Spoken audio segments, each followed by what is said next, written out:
A self-tape, by definition, is a specific kind of acting audition in which an actor records their performance at home and submits it to a casting director or their representative, their agent or manager, for later viewing. Self-taping has become the norm in the acting industry for both adult and child actors. This was a trend even before COVID, but following the pandemic, casting directors now use self-tapes as a first round almost exclusively. There are some casting directors that still hold in-person first round auditions, especially in LA and some in New York, but in the Southeast and other outlying acting regions, self-taping is where it's at, and it is a completely different skill than acting itself that many actors and parents of child actors continue to struggle with. So my hope with this lesson is to give you all of the information and confidence needed to create a professional self-taping environment at home and the skills that you need to edit that self-tape so that casting has no idea if it was shot at home or at a taping service. Now, a taping service is a business that offers to put actors on tape for their audition by providing all the taping equipment, reader, editing of the audition. So basically, you just have to show up prepared to go on camera and they do the rest.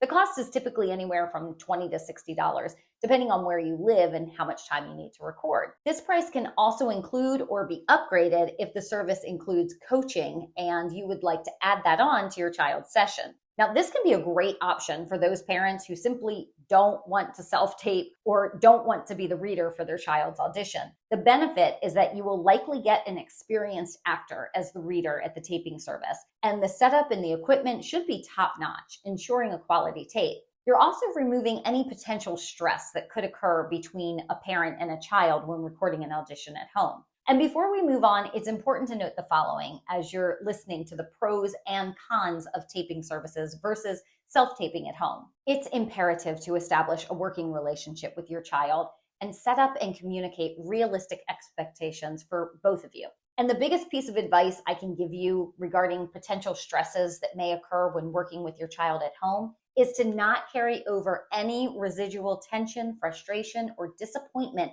that you may feel following your child's audition. I promise you they're not going to deliver 100% on every audition, and it can be frustrating when you know your child is not prepared or not giving their best. But you always have to remind yourself that the relationship with your child trumps any potential acting job.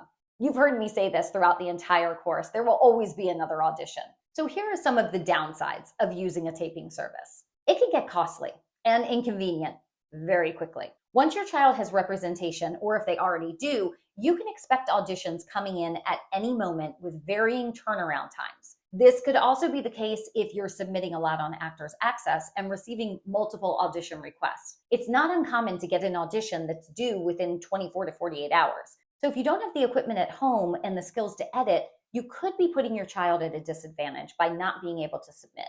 Additionally, some of these taping services fill up pretty quickly during peak acting times, meaning episodic or pilot season. In my experience, having a professional set up at home takes all the stress away. And we know that if we get an audition that we need to knock out quickly, we have the ability to do so at any time of day.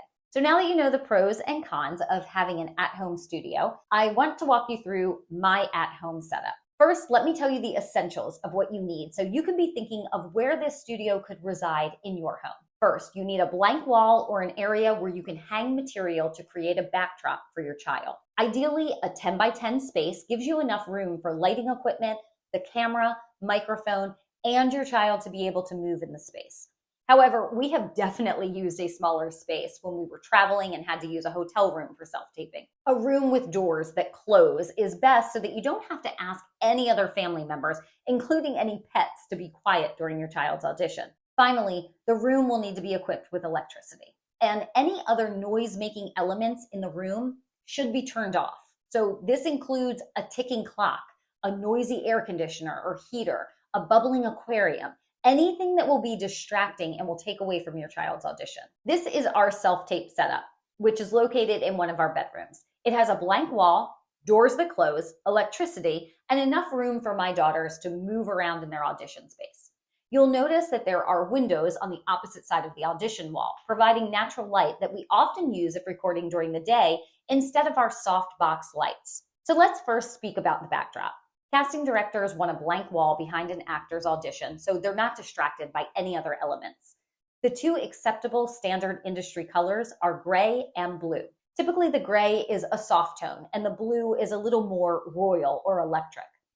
Oftentimes, gray will be used for dramatic roles and blue will be used for comedic or commercial roles. The reasoning behind that is that the gray color evokes moodiness, while the blue evokes energy and creativity. Both of these colors can be created by either painting the wall or simply tacking up material that you can get from Hobby Lobby, Joann Fabrics, or even Walmart. We also own a portable, foldable backdrop that we take with us when we're traveling, so we're always prepared if we need to record while in a hotel room. And if you want to get really fancy with your setup, you can order a photography backdrop that has varying colors. One is not better than the other, so simply choose whichever backdrop works best for you and your lifestyle. Next is the equipment. The camera can be as elaborate and professional as you would like, or you can simply use your cell phone. I used a Canon EOS 7D for years, which is a semi-professional grade camera, because I also take headshots for acting kids. So it made sense for me to invest in that piece of equipment, which sits on top of a sturdy tripod. However, we also use our cell phone that sits inside a ring light tripod and take this with us when traveling, since it serves as our lighting equipment as well as our camera. It's super light and compact and does the trick. Either one is acceptable to casting. Just make sure that when you're recording on your cell phone, you're recording horizontally and not vertically. Here's the main difference between a true camera and your cell phone. The cameras are going to record on a memory card that's stored inside the camera. To download the recorded auditions off the camera onto your computer for editing will either mean that you plug your camera up to your computer directly via a USB cord, or remove the memory card and place it directly into your computer if your computer has that function, or into a transferring device hooked up to your computer. It sounds complicated, but it's not. I will walk you through this later in the video. The cell phone recordings can either be airdropped to the computer via Bluetooth or connected and downloaded in a similar way that you would connect the camera above, or you can simply edit on the phone using an editing app like CapCut or iMovie. And I'm going to cover iMovie editing in just a moment, and know that everything I cover is identical to the app on the phone.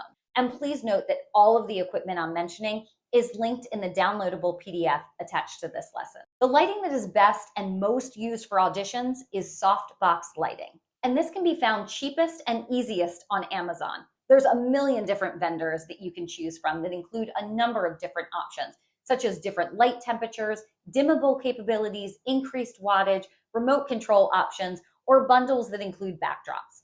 Those extra features are going to affect your price. Just check the reviews before you buy. They're normally pretty accurate. And you may be wondering if you need all those extra features. Well, some people like to play with the lighting to create a certain mood in addition to just changing out the backdrop color to enhance the audition even more.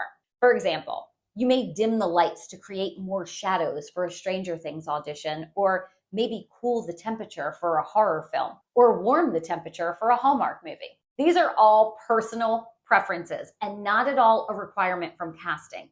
I personally do not have any dimmable or light temperature options on my softbox lighting, and I do not use the different options available on my ring light. Point being, it's a personal choice. The beauty of self-taping is you can build your set with your own equipment to your own personal specifications. Just make sure you don't stray too far from the norm, where your child's audition becomes secondary to the artistic nature of the video.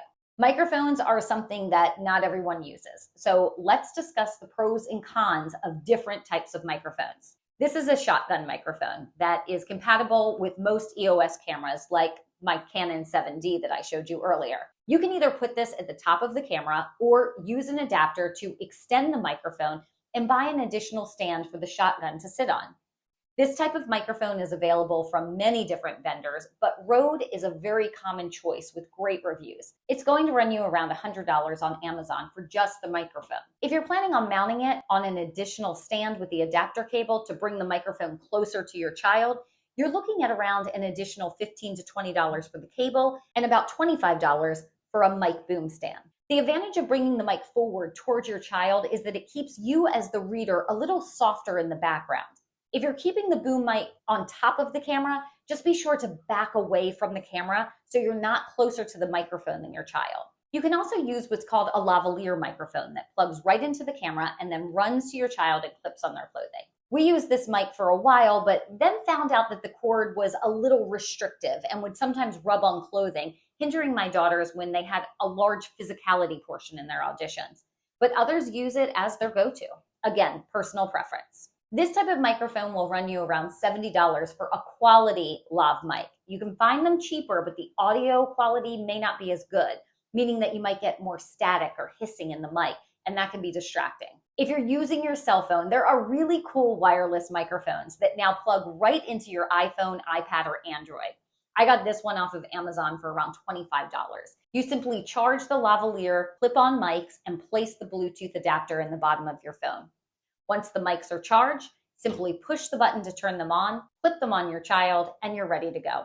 You can use both at once if you would like to use the other one for you as the reader, or you can simply just mic your child. It's worth noting that if you are just miking your child, you may need to actually be a little louder than you would if you're both sharing a microphone. So now that you have all of the equipment, let's talk about how to set everything up. There's a rule with lighting called 3-point lighting, and it's exactly what it sounds like. 3 points of light to illuminate your subject. First is the key light, which is the main source of lighting for your child and is placed just to the right or the left of the camera. The fill light adds contrast onto your child from the other side, placed slightly further back from where your key light is located. Finally, your backlight is placed off to the right or to the left of your subject. This creates contrast between your subject and the background. However, this is the most common light that most people disregard. If you don't have enough space for it, it is completely fine not to have a backlight. As a matter of fact, some of you may be wondering while I'm going through this entire setup with lighting and equipment that you've seen auditions online where they're just recorded in their living room. Or most famously, Finn Wolfhard's audition for Stranger Things where he recorded it sick from his bed. This is proof that casting directors can spot talent regardless of circumstances. And Carmen Cuba actually told Vanity Fair in an interview that even though Finn was sick and recorded from his bed, he still had the energy and essence of what they were looking for. Having said that, you are trying to build your child's reputation as a professional, and it's best to follow the directions that casting puts in place, which is most everything I've taught thus far. But hopefully, Finn's audition and others that you may have seen that have gone viral can help you relax and know that perfection in self-taping is something you should never stress over. Just remember this rule. Casting needs to clearly see and hear your child, period. And here's a tip. Before I get into the actual taping and editing, let's revisit wardrobe very quickly. Remember that your child's wardrobe should be a nod to the character they're auditioning for. And if you remember from our authenticity lesson, they should be choosing an adjective from their spectrum to play the character. And that clothing should already be in their closet from their headshot wardrobe, where you created these different characters and traits already. For example, if the audition is for a mean girl or boy, and your child has tough or strong as one of their adjectives, you should have a leather or jean jacket ready to go from their headshot session, where you already created this look. Hopefully this is starting to show you how a brand is created. Now we're ready to shoot. If you're using an EOS camera, you want your child about 3 to 5 feet away from the camera, but still have enough space so they're not right up against the wall. And sometimes this changes based on the audition. If it says the character is leaning up against the lockers, have your child lean up against the wall. Again, there is always room for creativity and movement. Additionally, if it says your child walks into the room, have your child start on camera, not off camera, and take a few steps diagonally before saying their first line. Here's a tip. Walking on camera looks a lot faster than in real life. So teach your child to walk slowly if they're ever doing it in an audition or on set. So back to filming. You want to frame your child so that their head and shoulders are in frame. As a general rule of thumb, television and film auditions are a little more close up than commercial auditions, where they like to see more movement and physicality. So they'll often ask for those commercial auditions to be shot from the waist up. Now simply hit record. But before you jump into the audition, here's something a lot of actors miss. Auditions have what we call a beginning beat and an ending beat. A beginning beat means that your child is in character before saying a word. Remember, have them recall a real life moment for that emotion that they're trying to convey so that the casting director can see it in their body before they ever utter a word. What would that look like? Well, if you see me jumping up and down with a huge smile on my face, you can probably assume that I'm excited or anticipating something. Conversely, if you see me sad and slumped with rounded shoulders looking down, you can assume that I'm upset or sad. This is what casting wants to see before either your child or the reader begins speaking. It should only be a couple of seconds and should not be cut from the final video audition that you submit to casting. More on that when we get to editing.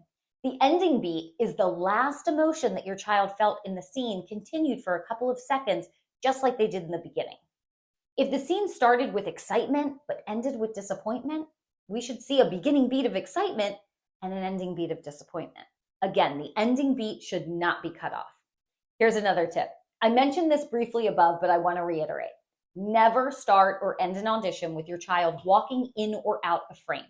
They only get a minute or two to be in front of casting, so why would you spend 1 second with a blank wall and not your child's face? Even if the director's note says the character storms off mad, have your child pause and breathe heavily, be mad before they walk off. And then when they walk off at the end of the audition, that's where you're fading to black. So we're never leaving a blank screen for casting. It also shows great discipline from your child actor that they can stay in character until the scene is over, a trait that many young creatives struggle with in the beginning. It's the mark of a true professional, and it will not go unnoticed by casting directors. Your child's eye line, where they're looking, should be just off to the right or left of camera. You don't ever want your child looking directly in camera unless specifically told to do so by casting. This is called breaking the fourth wall. And it's seldom done in television and film, with a few exceptions such as The Office or House of Cards. Commercial auditions can often ask for actors to speak directly in camera as well.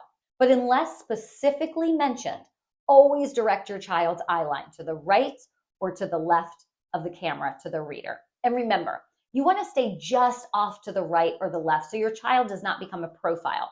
And if you're using a cell phone, this look can become intensified. So make sure they're just looking past the edge of the phone and not all the way across the room. They should be looking at their reader as their eye line, meaning your child should be delivering their lines and looking and interacting with you if you're the reader. If they're speaking to an adult in the script, make sure you're standing so their eye line's a little bit higher, since adults are typically taller than children. Conversely, if they're supposed to be speaking to a friend, crouch or sit so their eye line is equal to yours.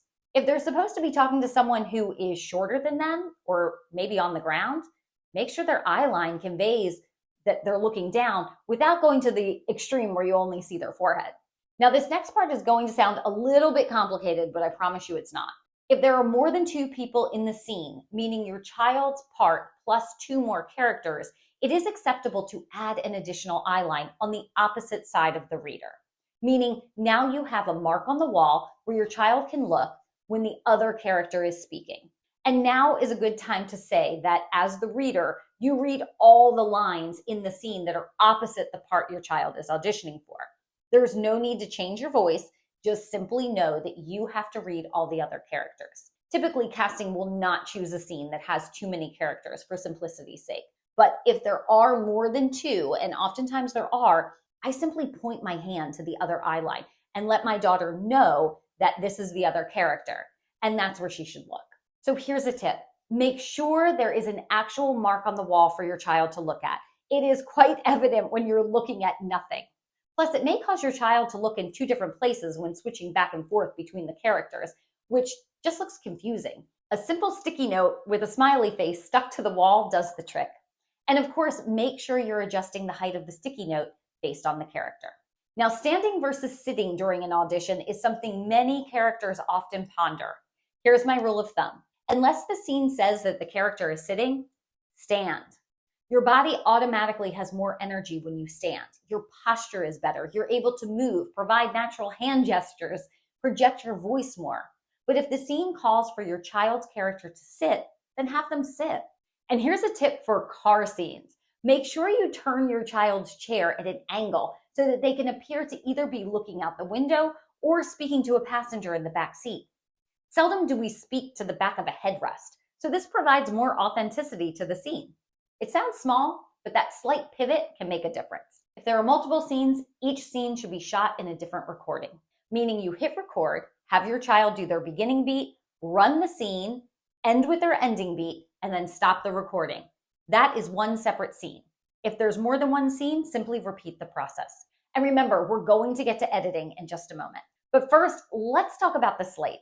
As I mentioned in the audition lesson, most actors hate this more than the actual audition because for some reason, it is so much harder to simply state your name, height, location, and any other information casting wants you to say to camera, more than it is to learn lines and deliver your audition. Remember Ariel's slate where all she had to say was, I can work as a local in Rome, Georgia? In Atlanta, Georgia, so I can be a Georgia romance singing. It's crazy. The girls and I used to get hysterical just trying to get the slate done because it's a lot of information for a kid to remember. And they're simply stating facts. My name is Skylar Jones. I'm reading for the roll-up page, and I'm 6'7", and I'm with the Pizza Star. You're not 6'7". You're 3'7". Do that again. So remember, put a sheet of paper directly above the camera to keep their eye line close to the lens and have them simply read the material off of the paper. Slates are normally shot one of two ways. Head and shoulders, maybe a little zoomed out from where you shot the audition framing, or full body from head to toe. If the casting director doesn't specify or state in the directions, I normally do a head and shoulder shot with them speaking directly to camera and then cut to a full body head to toe shot for about 3 seconds. Finally, casting may ask you for a personality chat. We spoke a little bit about this in the audition lesson as well because this has become very popular following the pandemic because casting directors want to get an idea of the personality of the child they'll be working with since live auditions are becoming less and less. I normally shoot this like a commercial audition would be. Again, about waist high. And then I have my daughter speak a little bit about herself if she was not given a direct prompt or question. Keep these short and sweet, about 30 seconds and packed full of authenticity. Don't think too hard about it. They truly just want to get to know your child. How was their day at school? Did they play any sports? Are they a twin? Any other interesting facts casting would love to know? Are they bilingual? No martial arts? This is another reason that you don't want your child's entire life to be consumed by acting because they become boring on camera when they have nothing else to talk about. Although casting really appreciates a skilled child actor, at the core, they still want a kid to be a kid. And as I mentioned before, acting is the imitation of life. So a child needs real experiences to draw on for acting. So keep that in mind. So now that you're done recording your child, turn to them and give them the most positive feedback you possibly can. Because again, kids just want to please their parents. Even if you gave them a redirect or a note, which means a suggested change in the way they should deliver their line on their next recording, compliment them, even if it wasn't exactly what you were looking for. Positive reinforcement builds confidence, and confidence books over talent any day of the week. So by building your child's confidence during their self-tapes, you're actually increasing their odds of booking. So now that you have the audition recorded, you're ready to edit. I'm going to be showing you using an EOS camera with a memory card. Each camera is a little different, but almost all of them have a spring-loaded release of the memory card somewhere on the side or bottom of the camera. Simply open the door and push down on the release card. You now have the memory card, which can either be placed directly into the computer if your computer supports that technology, or through a smart card reader that runs about $15 on Amazon that plugs into your computer through a USB port. Either way, you're going to open your editing software. I'm working on a Mac, so I'm opening iMovie and clicking on the arrow to upload the videos. Now, please note that even if you're working on a PC, these editing instructions are going to be extremely similar since most editing interfaces are now very user-friendly. I also want you to pay attention to how I am editing the video for acting purposes. The logistics of specific editing software can be found on YouTube simply by Googling whichever program you have and watching the tutorial. Then you can apply the following techniques I'm about to show you. Now I'm going to find the name of my smart card and click on it. All my videos are going to pop up and I'm going to select them and hit Import All. They're now showing up within iMovie. This section here is kind of the holding area for the videos, and the section below is where you move them to edit. The section to the right is the viewing station of what you're editing or selected within the holding area. So I'm going to select the first scene and drag it down to be edited. And of course, play your video all the way through and make sure you are selecting the right take before you begin to edit.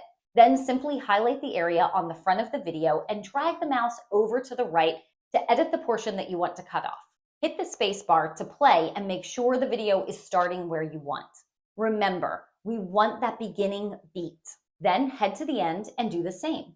Highlight and drag the mouse to the left and cut off anything that you don't want casting to see at the end. Remember, we want to keep that ending beat. Now, I often like to put a little fade effect at the end of each scene because I feel that it allows viewers time to digest what they just watched, especially if it's an emotional scene, because it allows the casting director time to digest instead of having a jarring freeze frame as a stopping point, which is what will happen if you don't put a fade at the end.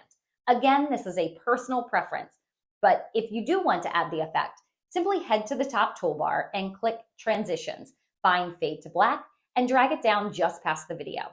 This is what it looks like.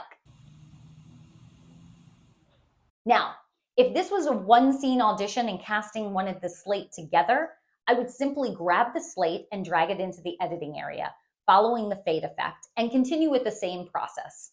Trim off the front and the back edges until I have what I want, and then I add the full body shot. Now, 2 tips regarding the slate. Number 1, do not put a fade between your child speaking to camera and their full body shot. Casting wants to see this portion as quickly as they can. Number 2, keep the head to toe full body shot at about 3 seconds and lower the sound. You can do this simply by clicking on the sound bar within the video selected and slide your mouse down. You'll see the percentages drop to 0, which means there's no more sound on the video. I do this because oftentimes you can hear a dog barking, your child breathing, static, or you as the parent giving directions to your child, because the minute you tell them to stand still, look straight into camera and don't speak, and they hear a silent room, they get the giggles, which is super cute for about the first 5 to 10 minutes. And after that, you just want them to stand still for 10 seconds. So save yourself a ton of angst and just talk your child through so that you can easily find 3 seconds where they're looking into camera, still, and you can mute the sound. If casting wanted the scene and slate in 2 separate files, you would just simply export the scene first, which I'm about to show you, and then repeat the editing process with the slate so you would have 2 separate video files. Now, you're ready to export. Head to the top right side of your screen and click the arrow above the viewing area, then hit Export File. From there, a pop-up box will appear where you will need to name your video. Pay close attention to what casting is requesting in regards to naming your child's video. 9 times out of 10, they have directions on how they would like it specifically labeled. Once labeled, check the size of your video. Anything over 300 megabytes is too large, and it may take longer to download on Actors Access. Anything over 1 gig won't be accepted by Actors Access, and they caution anything over 500 megabytes, which is why I always say it's a good rule of thumb to stay less than 300 megabytes. That way you don't run the risk of frustrating the casting director who just wants to watch your child's audition and they're waiting on your large file to upload. It's super easy to compress the file, or in other words, make it smaller. Simply go to the resolution and take it from 1080p to 720p. Additionally, or alternatively, you can change the quality from high to medium. The new smaller number will appear. This will not affect the quality of your tape. Once you're happy with the file size, hit Next and another pop-up box will appear. This will show you what you just named your file, and then Where is asking you where on the computer would you like to save the file. I always save it to my desktop because it's extremely easy for me to find, and then I just move it to a folder which holds all of my kids' auditions when I'm done uploading to Actors Access, which we are about to do as soon as we hit Save. Now, I'm showing you how to upload to Actors Access because that is how most auditions are submitted currently. Simply log on to actorsaccess.com, go to your messages, click on the appropriate audition, confirm your audition if you haven't done so already, which should be done immediately when you receive an audition, simply by hitting confirm, and simply click the upload button. Find the file from your desktop and wait for it to upload. Hit preview to make sure it plays back, just to be safe, and then submit it to casting.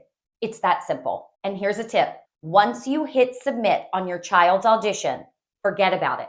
9 times out of 10, you're not going to hear back. So it's wasted energy stewing over it. There's a statistic that says an actor books 1 audition out of every 100. Those are crazy odds that I'm going to speak more about in our next lesson on self-care. But for now, just know that it's best to spend the time with your child making wonderful memories, rather than stressing over an audition that may or may not book. We don't get this time back with our kids. So as you're building your at-home studio, also build mental parameters that allow both of you to turn off acting mode once the audition is done and submitted. Now, all of the equipment mentioned is attached on the accompanying PDF to this lesson and also includes links to where each of them can be purchased. As always, this list is not an endorsement. It is simply a guide for you to do your own research and find out what works best for you as you create or upgrade your own personal self-taping at-home studio.